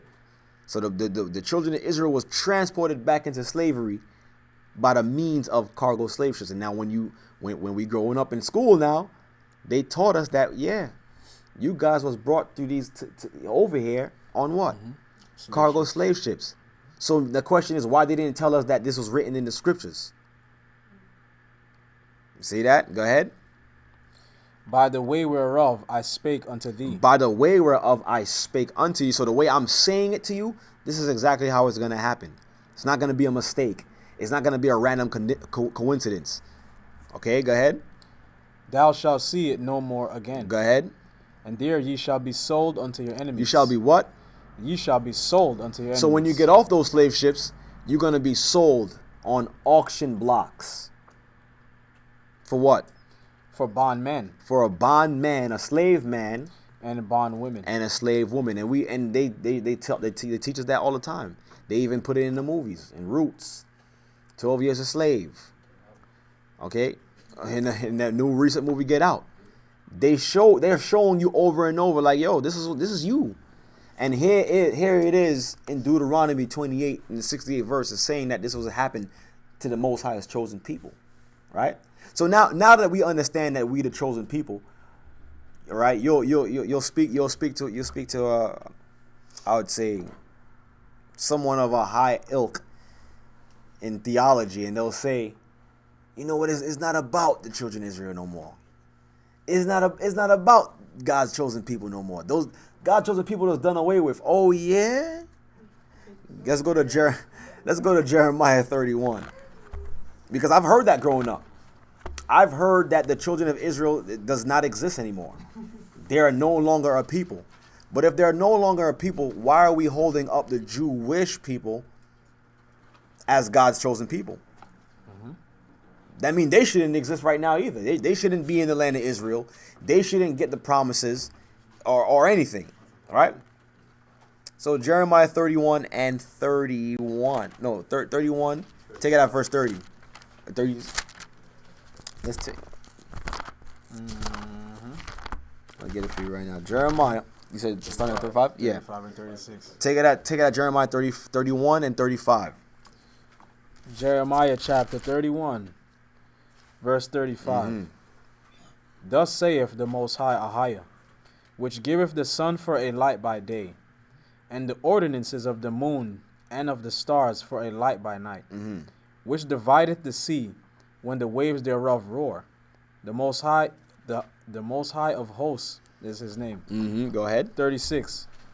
If those ordinances depart from before me, saith Ahiah, then the seed of Israel also shall cease from being a nation before me forever. So you see that? So the Most High said, if the ordinances that he has set up in the sky, the sun, the stars, and the moon, if they depart and we can never see those again, then he will cast off all the seed of the children of Israel. But if we look in the sky right now, the moon is out, the stars is out. In the daytime, the sun comes out. So that means as long as those things still appear, that means there's the remnant of the children of Israel still on this planet. So you cannot tell me that these people do not exist and it's not important. Why would they tell you that it's not important? Because they'll tell you it's not important. Why? Because you will never be able to identify who they are. And if the people can't identify who they are, then what? They cannot stake claim to the promises of their fathers. One thing I noticed that was deep is how you were saying they never know who they are. I noticed that the more we wake up is the more we come out of this world. Mm-hmm. Like Brockport, we was laughing, we was making the Colonial Silver video. I'm like, yo, he went to South Shore, but now he's teaching us how to cure pink eye. Right. Going to a hospital or doctor. Mm. The more we wake up, the more we come out this world. Yeah, and that they can't have that. Mhm. You know, and that goes back to what we were speaking about last week, having that slave mind. They gotta have us in that slave mind. They gotta have us under them, because why? The more we're under them, the more their kingdom is gonna last. Yep. So if we're building their kingdom, how are we gonna have our kingdom? And they don't want us to have that kingdom, right? Where you was at? 36. Go ahead. No, 37. 37. Verse 37. So we see that the Most High said, if we can't see those things no more, the children of Israel is done away with. But go ahead. 37. Mm-hmm. Thus saith the Most High, if heaven above can be measured, Mm-hmm. and the foundations of the earth searched out beneath, I will also cast off all the seed of Israel for all that they have done, saith the Most High Ahiah. So you see that? So even if they can measure the sky, which we know they can't, if they can measure the depths of the sea, which we know they can't. So the Most High did put out two impossible tasks to let them know, like, look, if y'all could do this, then I'll surely get rid of my own people. They still try. They still trying, but, it's going to be to no avail. Still trying. Right? So we see that the Most High still has his chosen people.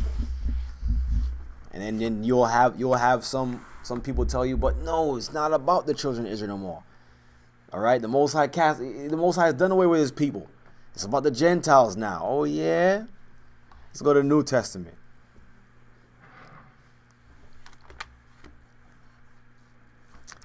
I want to get the one first. Because when the apostles were setting up churches, they was actually writing letters to those that were scattered. Get me the one in James. James 1 and 1.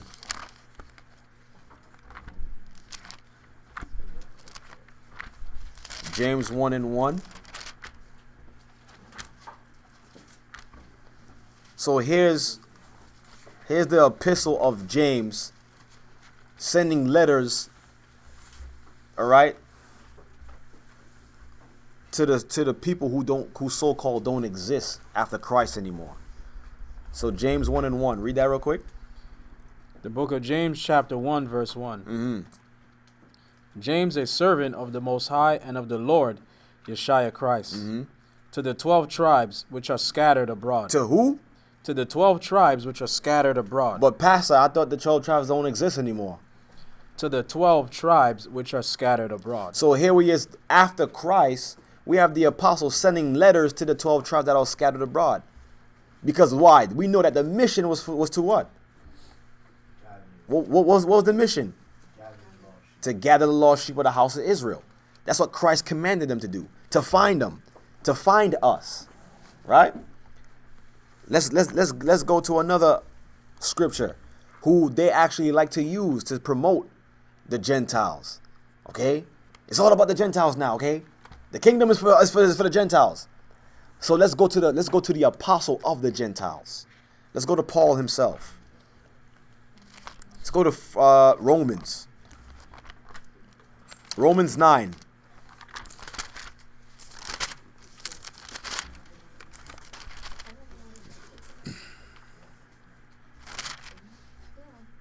Let's go to Romans 9. Go ahead. And 1. Yeah. Romans 9 and 1. Sorry. Romans chapter 9, verse 1. I say the truth in Christ. I lie not. So this is for all the people who believe that it's not about the children of Israel anymore. It's about the Gentiles. Okay? And they're so quick to quote Paul before they quote Christ. But now let's look at what Paul was saying. Who taught the Gentiles. Let's see what he said. He said, I say what, read it again from the top. I say the truth in Christ. I say the truth in Christ. So Paul was not lying. I lie not. I lie not. Go ahead. My conscience also bearing me witness in the Holy Spirit, that I have great heaviness and continual sorrow in my heart. That what? For I could wish that myself were accursed from Christ for my brethren, my kinsmen according to the flesh. So he said, he also wished that he could also be severed from being what? A part of his brethren. Which who? The 12 tribes of Israel. You guys something to say? All right, read that part again. You're just feeling it.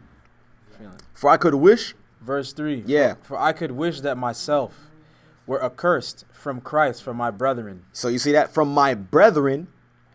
My kinsmen according to the flesh. My kinsmen according to the flesh. So who was Paul speaking about? He was Christ. Excuse me. Paul was actually an Israelite. We know that Paul was an Israelite. How do we know that? Hold that. Get me Romans 11 and 1. Romans 11 and 1. Go ahead. Romans 11 verse 1. Yeah. I say then. This is what he was saying. What? Hath the Most High cast away his people? Has God cast away his very chosen seed that they're teaching us in these churches that no longer exists? God forbid. He said, God forbid. Why? For I also am an Israelite. Paul said he what? For I also am an Israelite. Paul said he is an Israelite. Of the seed of Abraham. Of the seed of Abraham. And of the tribe of Benjamin. So he even knew what tribe he was from. Okay? He even knew that he was from the tribe of Benjamin. All right? So if he was born today, he'll be a modern day Jamaican man or West Indian man. Right? So go back to Romans 9. So now, let's go. From the end of verse 3. Read 3 from the top again. Verse 3. Yeah.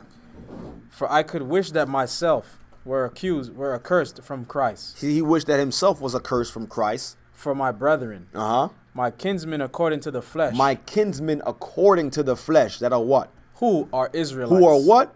Who are Israelites. Who are Israelites. His brothers according to the flesh are who? Israelites. So where do they get this so-called doctrine of the spiritual Israelite now? If Paul is saying that his brethren according to the flesh are who? Israelites. Did he say according to the spirit or according to the flesh? Okay, so like I'm just going to put that out there. There's no such thing as spiritual Israelites. You do not accept Christ into your heart, and then now you are Israelite now. You are who you are from the blood of your fathers. Paul understood that he was an Israelite according to the flesh, not according to the spirit, but according to the flesh. Read that again. From verse 4. Verse 4. Who are Israelites. Who are Israelites. To whom pertaineth the adoption. To who pertaineth the adoption, meaning to them is given the repentance of sins to gain back the kingdom. Go ahead. And the glory. And the glory. They will have the glory and the honor at the end. Go ahead. And the covenants. And the covenants which was given to their fathers. And the giving of the law. And the giving of the law. It was not given to all men, but to the children of Israel according to the flesh. Right? Go ahead. And the service of the Most High Ahia. And the promises. And the promises. So these people that's fighting for the land that was promised to a certain people, is fighting for no reason. They're losing their lives for no reason, because the people of the promise are still on this earth, which will receive that promise. So now there's the question: if you make a promise to somebody to fulfill something for somebody, and you don't do it on their time, does that mean that promise doesn't exist anymore? That promise is still what? There. You just gotta wait for it to be fulfilled. That's what Paul was explaining here. The promise that was given to Abraham is going to be given to the children of Abraham, or of Jacob as well. Okay? Just because they're scattered right now doesn't mean that the promise is not going to be for them. So Paul was identifying himself as an Israelite. Right? Go ahead. Verse 5. Verse 5. And the promise is, whose are the fathers, and of the whom, as concerning the flesh, Christ came. See, see now this I don't want to skip this part right here. Okay? Now he's even explaining the reason why Christ came. Because they'll quick to say, "Oh, Christ came to die for everybody." Is that true? I mean, the door was open to everybody else at the very least, but the purpose for Christ's coming was for those who was according to the flesh. Read that part again. Verse 5. Whose are the fathers, and of whom, as concerning the flesh, and Christ came. See, and who concerning the flesh Christ came, which are the Israelites. Christ came for them. Right? Go ahead. Who is over all. Who was over all.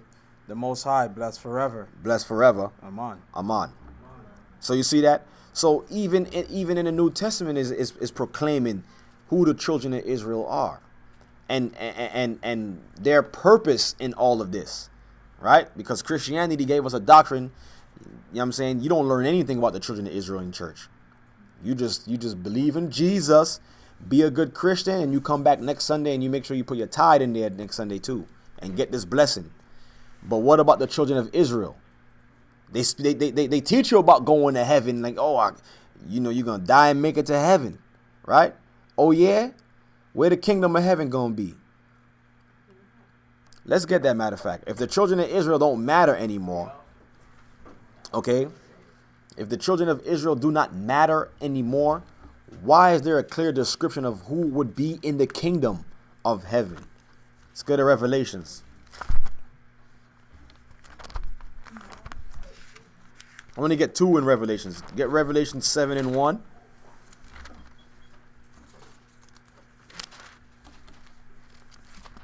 Get Revelation 7 and 1 first. Now I'm going to get the next one for you. Go ahead.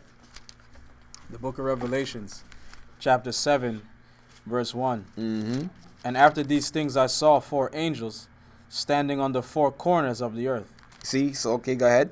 Holding the 4 winds of the earth. Holding the 4 winds of the earth. Go ahead. That the wind should not blow on the earth, nor on the sea, nor on any tree. Verse 2. And I saw another angel ascending from the east, having the seal of the living power. And he cried with a loud voice to the 4 angels, to whom it was given to hurt the earth and the sea, saying, Hurt not the earth, neither the sea, nor the trees, till we have sealed the servants of our power in their foreheads. So now, if you was reading this with a pastor, they would just stop there and say, you see that? The earth couldn't be destroyed until the servants of God is sealed. And you sitting here today as the servants of God. Let's continue reading for some more edification's sake. Verse 4. And I heard the number of them which were sealed. So then you go back, but wait, pastor. He said that he heard the number of the servants that was sealed. Who are they? It's the church. You who's going to be raptured out of here. Okay, well, go ahead. And there were sealed 144,000. So 144,000 of the Most High servants were sealed. Who are what? Of all the tribes of the children of Israel. Of all the churches in Brooklyn. Of all the tribes of the children of Israel. Of the Roman Catholic Church up in Rome. Of all the tribes of the children of Israel. Of the Jehovah's Witnesses. Of all the tribes of the children of Israel. Of the book of the children of the Mormons. What do you call them? The Latter-day Saints of Jesus. Whoever they are. They were sealed. 144,000 of all the tribes of the children of Israel. So you see that? In order for anything could happen on this earth, the Most High's chosen people got to be sealed. The children of Israel. But they'll read this and say, nah, that's spiritual Israel. Then you got to bring them right back to Romans 9. I'm like, what? Paul spoke to people concerning the flesh, not spiritual Israel. So now, you see that? So the 12 tribes of Israel got to be sealed. Matter of fact, more proof. Go to Revelations 20, 21. Or no, Revelations 21.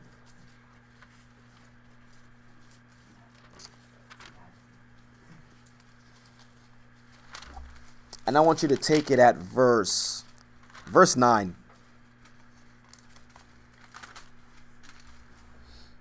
Revelation 21 and take it at verse 9. Revelation 21, verse 9. Yeah. And there came unto me one of the 7 angels, which had the 7 vials full of the 7 last plagues, and talked with me, saying, Come hither, I will show thee the bride, the Lamb's wife. So he said, Come hither, I will show you the bride, the Lamb's wife. Verse 10, and he carried me away in the spirit to a great and high mountain, and showed me that great city, the holy Jerusalem, descending out of heaven from the Most High, having the glory of the Most High, and her light was like unto a stone most precious. So now this is the kingdom of heaven now, that's coming down to earth, and the people of the kingdom was going to rule, right? You know, Christianity taught me my whole life that you gonna make it to heaven, all right? We gonna be in heaven, right? Let's read. We gonna rise up in heaven. But now let's see, according to the scriptures, what heaven is gonna be like, or what the kingdom is gonna be like. Go ahead. Her light was like unto a stone. Her light was like unto a stone. Most precious. Even like a jasper stone, clear as crystal. Go ahead. Verse 12. And had a great and high, and had a wall great and high. So in this kingdom now, it had a wall great and high. It's giving you a description of what this kingdom looks like. Go ahead. And had 12 gates. And had 12 gates. Sounds familiar, right? Go ahead. And at the 12 gates, 12 angels. And names written thereon. And there was names written on the gate of the kingdom. So there was 12 gates. And on each gate, there was written names on these gates. Now let's see if the 12 names are the Baptist church, the Pentecostal church, the Seventh-day Adventist church. Because they keep saying that the church is church. But who is the church? We are the church. Okay? Go ahead. Which are the names of the 12 tribes of the children of Israel? Pastor, you just told me that the children of Israel do not matter anymore. They don't exist. You understand? Pastor just told me that the 12 tribes of Israel do not exist anymore. But yet we're reading in Revelations that in order to get into kingdom, you got to be able to read the names on the address. The address of the kingdom is the names of the people of the kingdom. Read that again.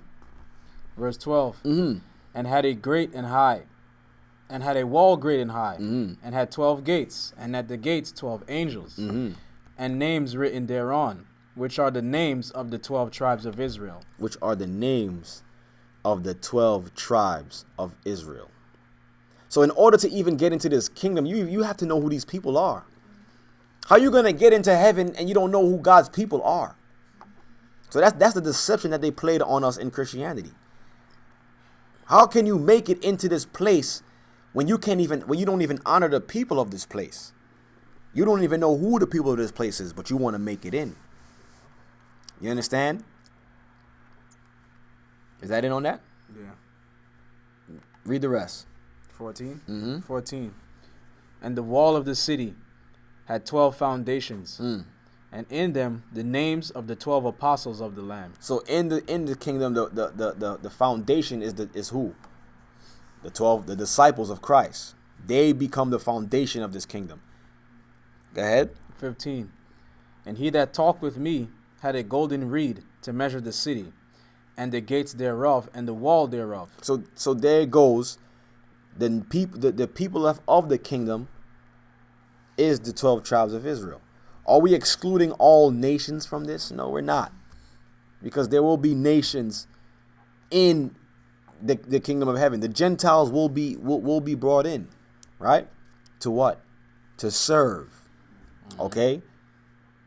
Because look at us now. We've served all the empires on this earth. You don't think we deserve something? And you don't think it's fair that, you know, the other nations serve us for a while? Let's get the understanding of that. Let's go to Amos. No, not Amos. It's not now. It's Isaiah 60.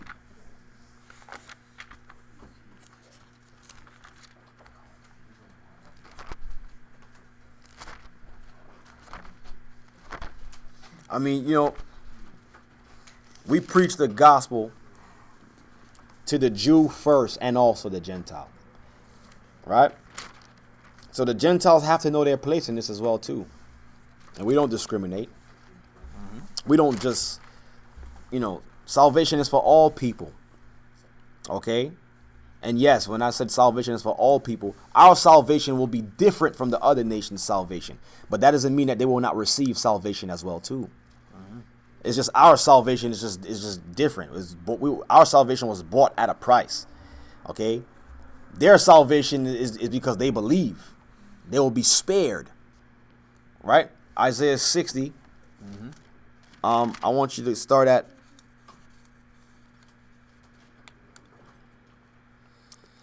verse 10.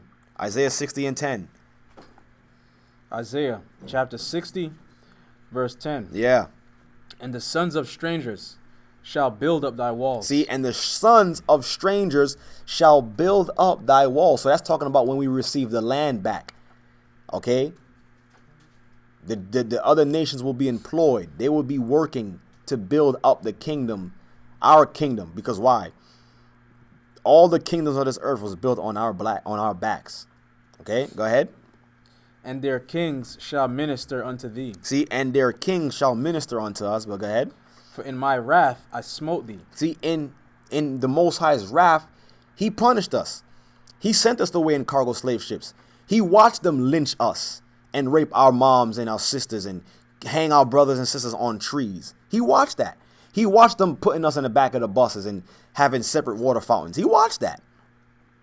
Okay, he watched the slaying of our great men. He's seen it. So you don't think we deserve something from that? Go ahead. But in my favor have I had mercy on Look thee. at that. See, but in his favor he had mercy on us. Go ahead. Verse 11. Therefore thy gates shall be open continually. They shall not be shut day or night.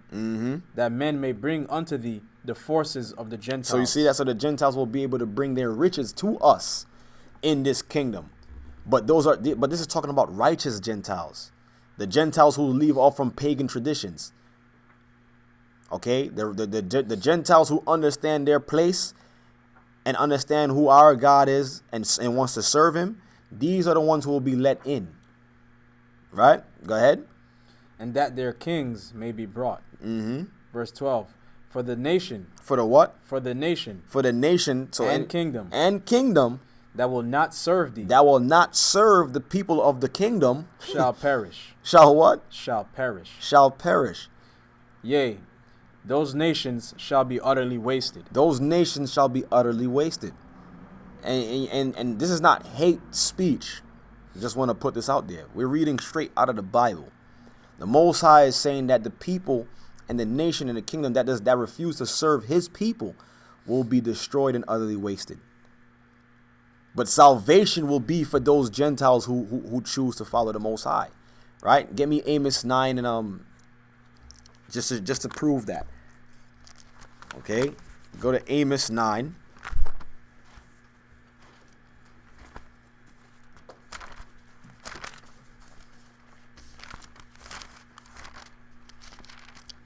Amos 9 and 11.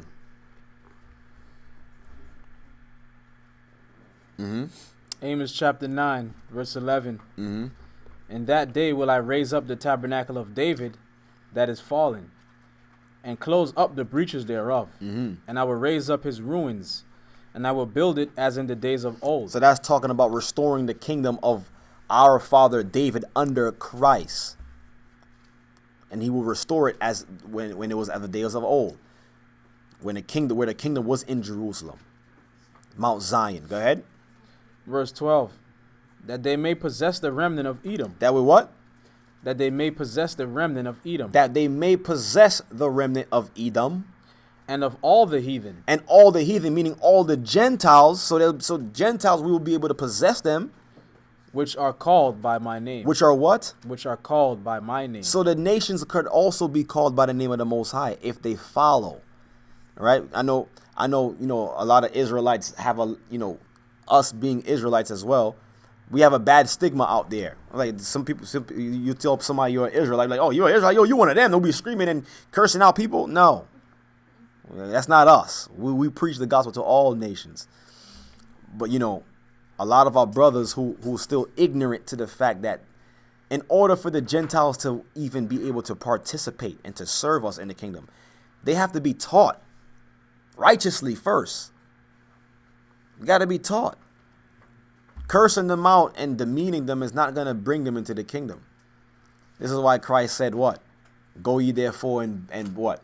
And baptize all nations, teaching them to observe to do all things. So how can an unrighteous Gentile come into the kingdom and serve us? And it tell you in the book of Revelations that nothing that's defiled will be able to enter into the kingdom. So that's common sense. That will tell me that in order for the Gentiles to come in, they have to repent from their evil ways and serve the Most High. How can they repent if we don't know how to repent? That means we have to teach them how to repent.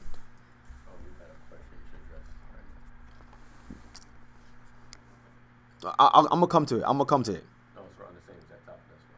I'm gonna come back to it. Almost done. I'm about to wrap it up. You understand? Mm-hmm. So we serve a righteous God, right? And this is why it was so key. We read Exodus 12 earlier. Read it first, right? That showed you that even coming out of Egypt, the Gentiles were sojourning with us. We had Gentiles amongst us because why? They seen the power of our God. So there's going to be the same thing when we get this Exodus now. They're going to see the power of our God and they're going to cleave to it. Are we supposed to reject them and tell them, oh no, we don't accept Gentiles in this church? We can't say stuff like that because our forefathers didn't do that. You understand? Yeah. Deaf to you, or saying all type of manners of foolishness to these other nations, and I feel bad for them because a lot of them generally just really want to follow and they really have some kind of love in their heart for the Most High, but it gets twisted and it gets taken out by some of our brothers who's ignorant and who are not studying, right? In order for the Gentiles to come in, they have to be taught properly. Not teaching them that they're going to be slaves or saying, you know what? You look like you're going to be my servant in the kingdom. I want my drink with 3 ice cubes in it. You understand what I'm saying? Like, who's gonna want to participate in that? You understand? Last scripture. Give me Hosea 1 and 10.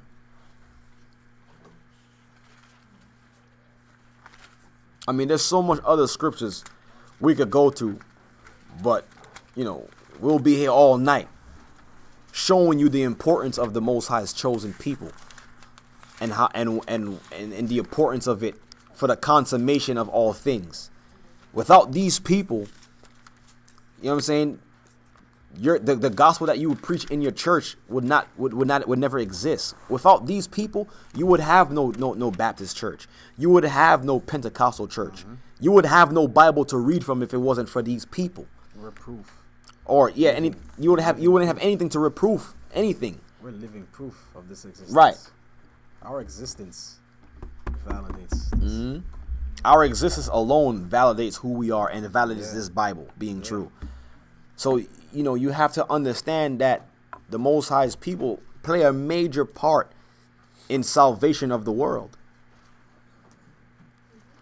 Right? I said Hosea, right? Hosea 1 and 10. The book of Hosea, chapter 1. Yeah. Verse 10. Mm-hmm. Yet the number of the children of Israel shall be as the sand of the sea. See, yet the number of the children of Israel shall be as the number of the sand of the sea. And we know we can't count how much pieces of sand is there. So that means we're all over the place. There's a lot of us. So go ahead. which cannot be measured nor numbered. Mm-hmm. And it shall come to pass that in the place where it was said unto them, Ye are not my people, there it shall be said unto them, Ye are the sons of the living power. You see that? In the place of your captivity, it will be told to you that you guys are really the chosen people of the Most High. You guys are not African Americans. You're not Negroes. You're not Jamaicans. You're not Haitians. You're not none of these names. But you guys are the tribes of Israel. In the place of your captivity, it will be said that. That's Bible prophecy. Okay? And this is why we give the credit to the Most High, because no man could teach this. You know what I'm saying? No institution of learning could tell us who we are. It took the Spirit of the Most High through the Holy Spirit in Christ to show us in these last days who we are and to come back to Him. And I said, oh yeah, I did say I wanted to get in Jubilees. Thank you. I almost forgot about that. See? So the Most High told Moses, and he told Moses, he's like, look, man, I know my people. This is what they're gonna do. This is what they're gonna go through, and this is how I'm gonna bring them out. The Most High told Moses in the book of Jubilees.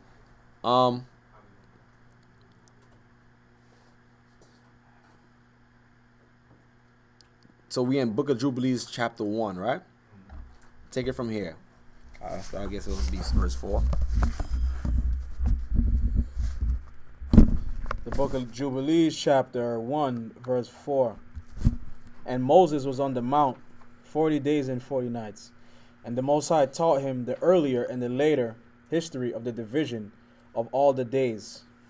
So you see that? So the Most High taught Moses all of the things that's going to come to pass from the beginning all the way up until the end. All right? Mm-hmm. Up until the time where the Most High comes and dwell with mankind. I tell you that in this chapter. Go ahead. And the later history of the division of all the days of the law and of the testimony. Mm-hmm. He said, Incline thine heart to every word which I shall speak to thee on this mount, and write them in a book, in order that their generations may see how I have not forsaken them for all the evil which they have wrought in transgressing. So you see that? So the Most High knew that we was going to go off. So he made Moses write a document, write a testimony, so he could know, like, look, this is how they're going to understand that, look, even though that they've done all this evil and I've sent them away in slavery, I never forgot about them. I've always loved them. Go ahead. Verse 6. Mm-hmm. Verse 6. And thus which I establish between me and thee for their generations this day on Mount Sinai. Mm-hmm. And thus it will come to pass, when all these things come upon them, that they will recognize that I am more righteous than they in all their judgments and in all their actions. So you see that? So then he basically said in the latter days, we'll start to realize, like, look, yo, something is not right. All the things that we're going through, something is not adding up. We got to be more than slaves. We got to be more than what they're telling us that we are. You see that? And then we will realize at the end, like, yo, we should have, the Most High was teaching us this whole time. We should have followed him. Right? Go ahead. And they will recognize that I have been truly with them. And do thou write for thyself all these words which I declare unto thee this day. For I know their rebellion. See that? The Most High said he know that his people are rebellious. And their stiff neck. Before I bring them into the land of which I swear to their fathers, to Abraham and to Isaac and to Jacob, saying, Unto your seed will I give a land flowing with milk and honey, and they will eat and be satisfied, and they will turn to strange gods. See that? So he knew that his people would fall to strange gods. And this is before they even went into the land. You see that? Go ahead.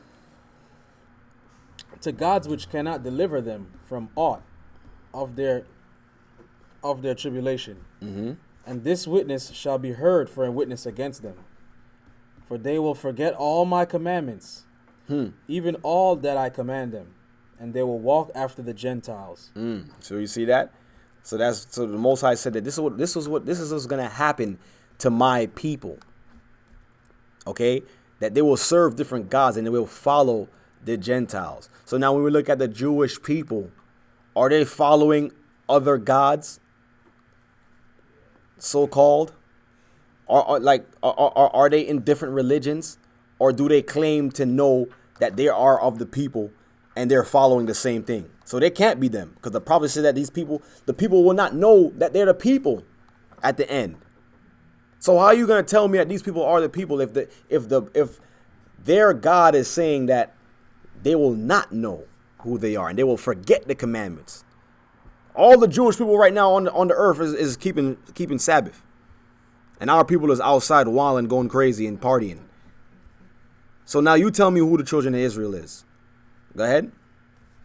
And forget all my commandments, even all that I command them, and they will walk after the Gentiles, and after their uncleanness, and after their shame, and will serve their gods, and these will prove unto them an offense, and a tribulation, and an affliction, and a snare. So you see that? So the Most High knew we would start to go off and start following the other nations. Go ahead. And they will, I missed the line. And many will perish. And many will perish. And they will be taken captive. And they will be what? And they will be taken captive. They will be taken captive. Go ahead. And will fall into the hands of the enemy, because they have forsaken my ordinances and my commandments, and the festivals of my covenant and my Sabbaths. So you see that? We will not follow not one thing that the Most High told us to follow coming out of Egypt. The feasts and the Sabbaths. All right? Go ahead. And my holy place, which I have hallowed for myself. So we would not even remember that we came from Jerusalem. Go ahead. In their midst, and my tabernacle, and my sanctuary, which I have hallowed for myself in the midst of the land, that I should set my name upon it, and that I should dwell there. And they will make to themselves high places and groves, and graven images, and they will worship each his own graven image, so as to go astray. And they will sacrifice their children to demons, and to all the works of the error of their hearts. And that's talking about not just, the child sacrifices to different gods, but that's talking about sacrificing your children, giving them up to these different holidays in this day and age. All right? Go ahead. That's actually sacrificing your children to another god. Go ahead. And I will send witnesses unto them. I will send witnesses unto them to do what? That I may witness against them. But they will not hear. You see that? That's even talking about in this day and age. How the Most High is sending our people, is sending us to our people to speak like, look, man, you're more than a slave. All right? Christ was black. Oh, not my Jesus. He wasn't black. All right? He's sending us to testify to these people like, look, man, we're the children of Israel. Our people don't want to hear it. Same thing was going on back then too. The Most High was sending the prophets to correct them. Like, y'all gotta change y'all wicked ways. They didn't listen. But go ahead. And will slay the witnesses. See that? And they will slay the witnesses. They was killing our prophets and teachers. And will slay the witnesses also. And they will persecute those who seek the law. And they will abrogate. He said that they will persecute those who seek the law. Now, it is hand in hand from what we're going through right now. You know what I'm saying? In the latter days, he said this is going to happen. We telling our family, yeah, I don't do Sunday worship no more. What are you talking about? You don't do Sunday worship no more? I keep the Sabbath. I'm like, oh, okay. I don't eat crab, shrimp, pork, and lobster no more either. Then they start saying all manner of evil about you. You in the cult? Oh, nah. You can't be following the Bible. What you said you are again? Just because you're trying to do the right thing, you're trying to follow the Most High, they put all type of manner of false things about you. But go ahead. And Most High said this was going to happen, though. Go ahead. And they will abrogate and change everything so as to work evil before my eyes. And I will hide my face from them. And I will deliver them into the hand of the Gentiles for captivity. You see that? He will deliver us into the hands of the Gentiles for captivity. So now, if we're the Gentiles, right? If we're the Gentiles, who were the people who put us in slavery? Were they Gentiles as well? So it was Gentiles putting Gentiles in slavery? Or according to the Most High, it was the children of Israel being sent into slavery under the hands of the Gentiles. So now, by process of elimination, we're not Gentiles, right? Go ahead. Deliver them into the hand of the Gentiles for captivity, and for a prey, And for a prey. and for devouring. And for devouring. And we see that all the time with your Mike Browns and Eric Gardners and all that, okay? Our people getting shot down and gunned down in the streets. We are a prey. We are a target, okay? And no one does anything. The Most High said this was going to happen. Go ahead. And for devouring. And for devouring. And I will remove them from the midst of the land, and I will scatter them amongst the Gentiles. Go ahead, which we are now currently in the state of. Go ahead. And they will forget all my law and all my commandments, and all my judgments, and will go astray as to new moons and Sabbaths, and festivals and jubilees and ordinances. And the thing that's so key about the Most High Sabbaths and festivals, all right, that's how we are able to tell time. Well, I wouldn't say tell time, but to stay in line with the time that the Most High is on. Okay? Once you lose off from that, everything else is not in order anymore. Because why? The Most High works in perfect order, and he works through time. Well, his own time. So if you're not on the Most High schedule, then whose schedule you're on? Satan's schedule. You understand? So it's the fact that we fell off of, keeping the Sabbaths, okay, and keeping his festivals, and we had the understanding of all these things. Now we have been pushed further away from our God. You see that? Go ahead. And after this, they were turned to me from amongst the Gentiles with all their heart. See that? So he said, after we realize we've done wrong, we will turn to him and do what? From amongst the Gentiles and do what? With all their heart and with all their soul and with all their strength. And I will gather them from amongst all the Gentiles. And he will gather us from amongst all the Gentiles. Go ahead. And they will seek me, so that I shall be found of them, when they seek me with all their heart and with all their soul. Continue from here. So that's it on that. All right. So you see that? So the Most High prophesied that we will begin to seek him again. Okay? We will start to understand who we are. We will start to keep his commandments. We would want to keep his commandments. I want to get that part too, matter of fact. Keep reading, and because there's a part where he says that our hearts will cleave to it. Go ahead. And I will disclose to them abounding peace and with righteousness. And I will remove them. And I will remove them the plant of uprightness with all my heart and with all my soul. And they shall be for a blessing and not for a curse. And they shall be the head and not the tail. And I will build my sanctuary in their midst. And I will dwell with them, and I will be their God. And they shall be my people in truth and in righteousness. And I will not forsake them nor fail them, for I am the Lord their power.